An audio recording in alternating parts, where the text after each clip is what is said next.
මම ස්වාරා බුහාරි ශ්‍රී ලංකා මුස්ලිම් කොංග්‍රසයේ කොළඹ මහනගර සභාවේ සභිකය.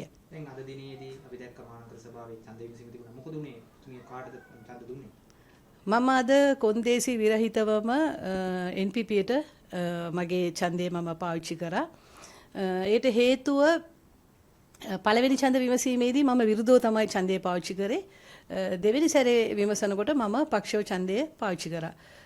හේතුව මම පළමු සැරේ විරුද්ධව ඡන්දය පාවිච්චි කරේ මම ඇත්තටම මේ දෙපාර්ශ්වයටම ඉතාමත්ම සාධාරණයක් කරා කියලා මම හිතනවා. හේතුව පළමු විමසීමේදී අපේ පොදු විපක්ෂයේ විශාල රාවයක් තිබුණා මේ අපේ මේයර් නගරාධිපති තෝරා ගැනීමේදී රහස් ඡන්දයේ තියපු නිසා ඒ රහස් ඡන්දයේ යම්කිසි වරදක් සිදු වූ බවත් අපිට තිබුණු ඒ කියන්නේ පොදු විපක්ෂයට තිබුණා 60ක් තිබුණා. ඒක රහස් ඡන්දය නිසා මෙයාලා නැති කරා කියන රාවයක් පතරොමින් හිටියා. ඒ අවස්ථාවේදී අපි විපක්ෂයක් හැටියට මමත් ඒ විපක්ෂයේ කෙනෙක් හැටියට මමත් හිතුවා අපි මේක මේ රටේ ජනතාවට පෙන්වන්න ඕනේ ඇත්තටම විපක්ෂයට බහුතරයක් තිබුණා කියන එක. ඒ හේතු කොටගෙන අපි එදා පක්ෂව දීලා ඒක අපි පෙන්නුවා රටට. විපක්ෂයට 60ක බලයක් තිබුණා කියන එක. ඊළඟට අපිට ඕන වුණේ මේ අයවැය දිනවන්න ඕන කියන එක. ඒ නිසා තමයි අපි දෙවන වතාවට මේ අයවැයේ කිසිම ප්‍රශ්නයක් නැහැයි කියන එක අපිටත් දන්නවා විපක්ෂයටත් දන්නවා. නමුත් ඔවුන්ගේ වෙන හේතු කරගෙන තමයි මේ ඡන්දයට එයාලා විරුද්ධ වන්නේ කියන එක මට හැඟී ගිය නිසා මම ජනතාවට මූලිකත්වයේ දෙන්න මම හිතුවා. මොකද මේක මේ කොළඹ මහනගර සභාව ඇතුළේ ජීවත් වෙන ඉතාමත් අඩු ආදාය ලැබී පිරිසක්. ඒ මිනිසුන්ගේ රාජකාරී කරගන්න තමයි මේ අයවැය මේක ඇවිත් තිබෙන්නේ. ඒ නිසා ඒ වෙනුවෙන් විශාල මුදල් කන්දරාවක් වෙන් කරලා තියෙනවා අපේ මේ ජනතාව වෙනුවෙන්. ඒක අපි මේ මිනිසුන් වෙනුවෙන් කරන්න ඕන කියන හේතුව මත තමයි මම කිසිදු කෙනෙක් මට බලපෑම් කරෙත් නැහැ, ඉල්ලීම් කරෙත් නැහැ. ඇත්තටම මම මේක මගේම කැමැත්තෙන් මම මේ ඡන්දය ලබා දුන්නා. දැන් ඔබතුමියට දැන් පක්ෂෙන් එයි නේද නීතියානුකූලව කියන්නේ විනය ක්‍රියාමාර්ගයේ නේද දැනට මොකද මොකක් හරි ආවද?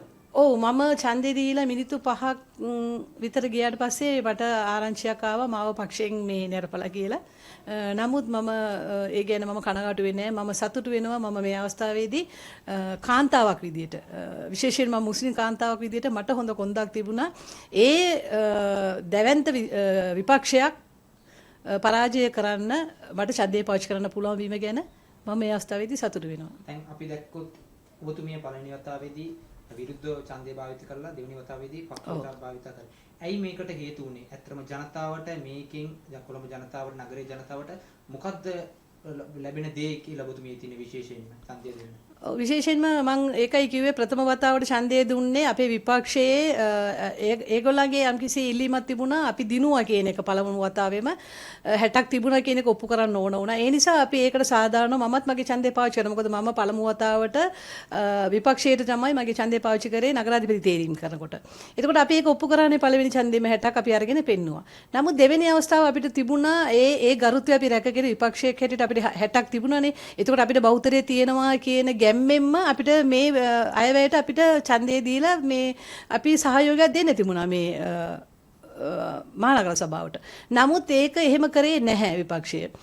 අද නිකම්ම යාලා වෙලාව නාස්ති කරගෙන නැති වල්පල් කියන්න පටන් ගත්ත නිසා අපි කල්පනා කරා මෙයාලා සැබවින්ම මේ නගර සභාවක් කරගෙන මෙහි ඉන්න ජනතාවට ආදරය කරන මිනිස්සු නෙමෙයි කියන එක මම තේරුම් ගත්තා. ඒ නිසා තමයි මම හිතුවේ මට හරි පුළුවන් වෙනවා නම් මම මේ පරිත්‍යාගය කරලා හරි මම දන්නවා මම මෙහෙම දෙයක් කරා නම් මගේ පක්ෂ සමාජිකත්වයේ මාව නිරපයි කියලා මම ඒ හැම දෙයකටම මම මූණ දෙනවා කියලා මම මේ මහ ජනතාව වෙනුවෙන් විශේෂයෙන්ම කොළඹ නගරේ ජනතාව වෙනුවෙන් මම මේ තීරණය මම දැඩිව මම ගත්තා. ඒ කියන්නේ ඔබතුමිය කියනවාද විපක්ෂයෙන් පටු දේශපාලනයක් ක්‍රියාත්මක කරා මේක පරද්දවන්න ජනතාව පරද්දවන්න කියලා ඔබතුමිය? මම සම්පූර්ණ විපක්ෂයටම මේක දොස් කියන්නේ නැහැ. නමුත් සමහර අය ඒක එසේ කරන්න පෙළඹුණා කියලා මම හිතනවා. ඒ කියන්නේ පාර්ලිමේන්තු මන්ත්‍රී මුජිබුර් රහ්මාන්ද නැත්නම් එහෙම මට කියන්න බෑ. නමුත් විශාල වශයෙන් ඒ වෙනුවෙන් හුඟක් අය ඉන්නවා මේකට පක්ෂව පාවිච්චි කරන්න හිටියා. ඒක මම දන්නවා. මේ අයවැයට පක්ෂව පාවිච්චි කරන්න හුඟක් කට්ටිය මේ ඒගොල්ලන්ගේ 57 ඇතුලේ ඉන්නවා. නමුත් මේ මට වගේ දෙයක් වෙයි කියන බියක් එයාලට තිබුණා. එයාලට ඒක රැක ගන්නත් ඕනේ එයාලගේ മന്ത്രിකම. ඒ නිසා මට වුමනා වුණා කමන්නේ මම කාන්තාවක් විදියට මට ඒ කොන්ද තිබුණා එඩිතරව මම ඒ කරා.